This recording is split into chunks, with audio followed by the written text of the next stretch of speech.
So the today's question is question 8th and question 9th of chapter Lines and Angle from R.S. Agarwal. These questions are not only useful for the 7th class but also useful for the 8th class, for the 9th class. 9th class में 6th chapter में बहुत ज़्यादा useful होएगा. 8th class में भी जो भी अब हम ज्योमेट्री करेंगे चैप्टर्स इसमें बहुत ज़्यादा यूजफुल होएगा. तो प्लीज ये सिर्फ 7th क्लास के लिए नहीं है, 7th क्लास का बेसिक है, पर ये वाले सारे rules for 8th class, for 9th class, for 10th, for 11th, for 12th कहीं ना कहीं ये चीज ऑप्ट होएगी.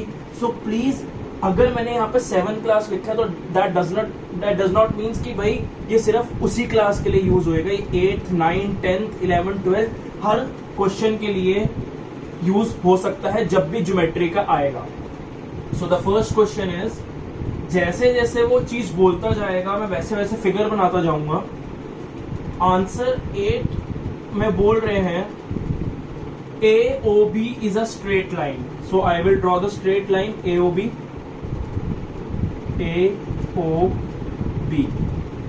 The rays OC and OD stand on it. उन्होंने ये नहीं बताया कैसे और कि भाई कहां पे रहे OC यहाँ पे, बट यहाँ पे बता दिया if AOC is 65 degree, so means AOC, so this will B C, ताकि मेरा AOC बन जाए, ये मेरी रे होगी. एंड OD ऑब्वियसली फिर ऐसे चीज हुई.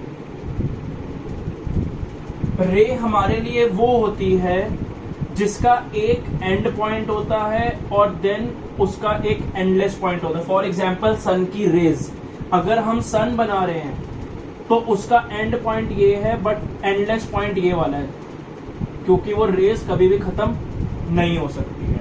सो these lines are known as raise.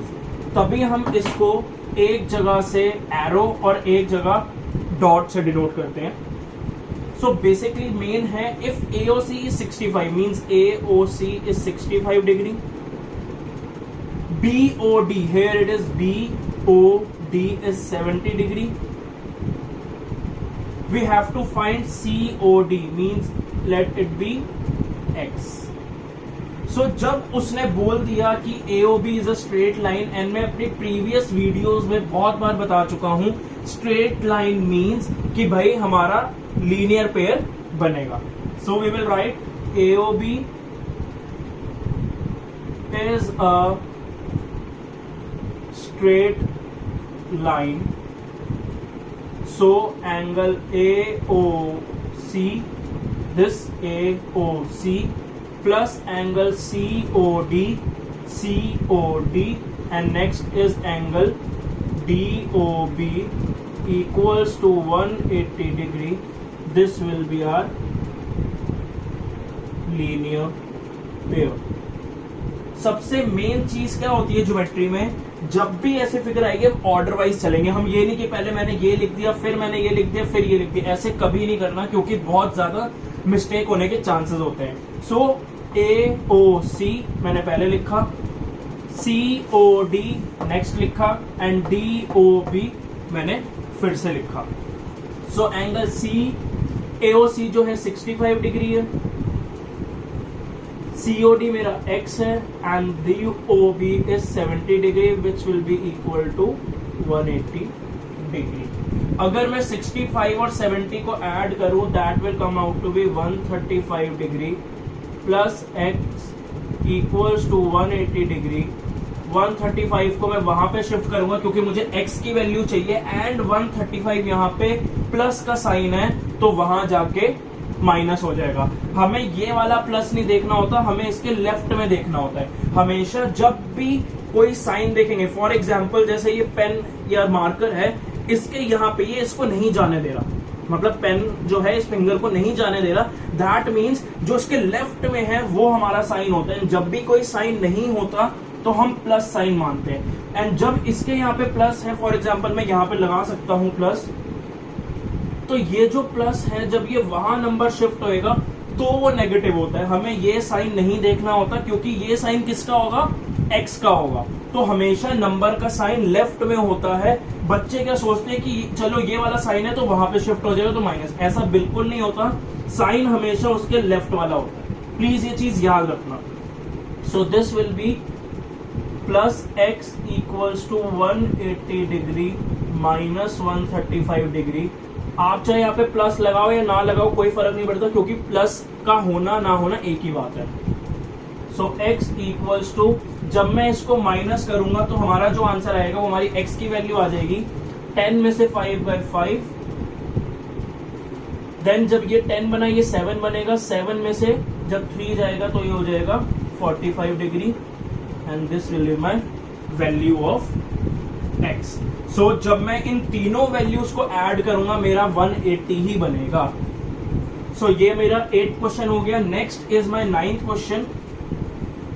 वो भी बहुत अच्छा क्वेश्चन है। ये सारे जो है बहुत इंटरेस्टिंग क्वेश्चंस इसलिए होते हैं बिकॉज इसमें हम फिगर को ऑब्जर्व करके देख पाते हैं। कभी भी लाइफ में जब हम कुछ ऑब्जर्व करते हैं उससे हम चीज एक्सट्रैक्ट करते हैं, उस चीज को समझने में और समझाने में और लर्न करने में बहुत क्रिएटिविटी होती है, बहुत ज्यादा मजा आता है। सेम क्वेश्चन 9th है।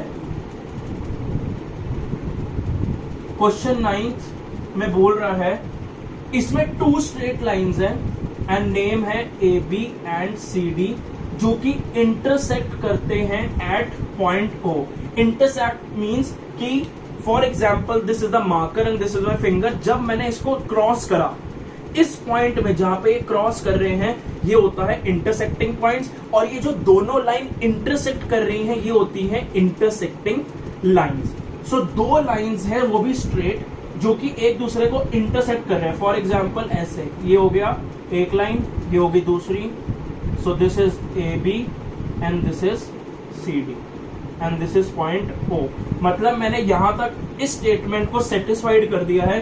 2 straight line A B and C D, this is A B this is C D, intersect, यहाँ पे इंटरसेक्ट कर रहे हैं और उस पॉइंट को मैंने ओ दे दिया। If A O C is 42 degree, this is my 42 degree.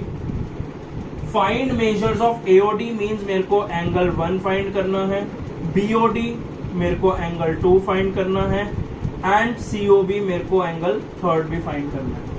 मैंने अपनी प्रीवियस वीडियोस में आपको बहुत सारे रूल्स बताए थे, vertically opposite angle, linear pairs, corresponding angles, alternate angles, ये सारे।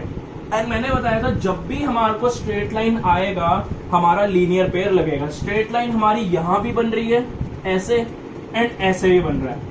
इसमें अगर बन रहा है तो हमारे पास मैं क्या कर सकता हूं, अगर मैं ऊपर वाली, नीचे वाली मेरे लिए पॉसिबल नहीं है लेना। क्यों नहीं है पॉसिबल? क्योंकि ना मुझे एंगल 3 दिए हुए ना मुझे एंगल 2 दिए, तो मेरी एंगल 3 और एंगल 2 से कोई भी वैल्यू नहीं आ सकती। तो अगर मैं ये करता हूं तो मेरे को 42 और 1 पे लीनियर पेयर लगाना पड़ेगा, और अगर मैं ऐसे करता हूं तो मेरा एंगल 1 और एंगल 2 दोनों अननोन है, तो मैं नीचे की तरफ नहीं लगा सकता। तो मुझे 42 और एंगल 3 पे लीनियर पेयर लगाना पड़ेगा। सो वो हमारे ऊपर चॉइस है, या तो मैं एओबी के ऊपर कर लूं या मैं डीओसी के ऊपर कर लूं। फॉर एग्जाम्पल मैं यहां पे कह रहा हूं AOB is a straight line.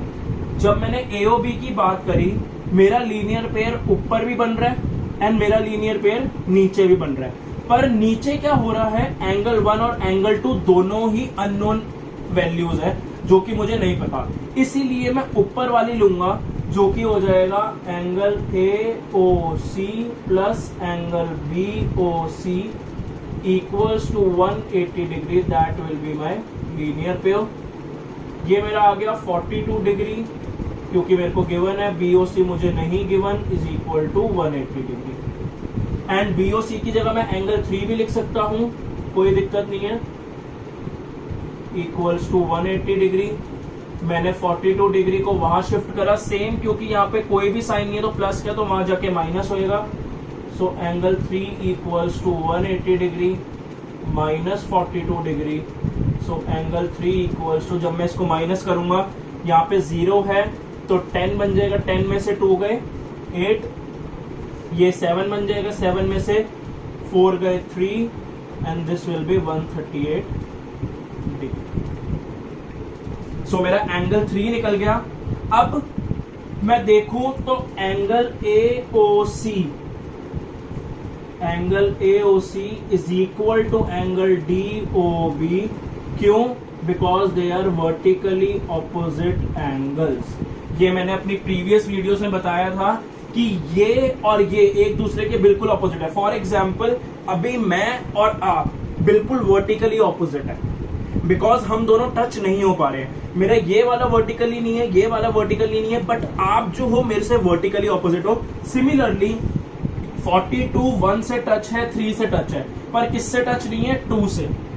सो 42 और एंगल 2 की वैल्यू सेम होगी, so this will be 42 degree is equal to angle 2।